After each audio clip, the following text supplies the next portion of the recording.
ফার্স্টের পরীক্ষা হলো আজ। তোমার নাম কি? উস্মিতা ঢালি।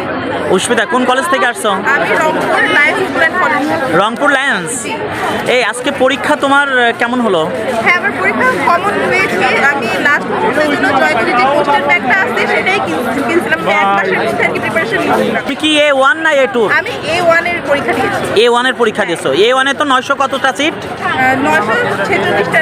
সেটা গুড। তো এই পরীক্ষাটা দিয়ে তোমার আজকে কি মনে হলো? পরীক্ষা প্রশ্ন যে আহামরি খুব কঠিন পরিস্থিতি সেটা কিন্তু না, কোশ্চেন সহজ ছিল। বায়োলজি না পদার্থ? বায়োলজি আর ইংলিশ হচ্ছে গিয়ে মানে কম ছিল, মানে যেটা আর কি দেওয়া যায় আর কি। 4 সাবজেক্টের মতো, যেমন ম্যাথ এখানে কম্পালসারি ছিল, ফিজিক্স কেমিস্ট্রি কম্পালসারি দিতে হইতো, ম্যান্ডেটরি ছিল। কেমন হয়েছে তারপর? ওভারঅল আমার ভালো ছিল। ওভারঅল। এবং তুমি যে প্রশ্ন ব্যাংকটা পড়ছো জয়কলির, এখান থেকে কমন কেমন পেয়েছো? যদি পুরোটা সলভ করে তবে কমন পাবে। ঠিক আছে, তোমার তো ভালো হয়েছে না পরীক্ষা? Thank you.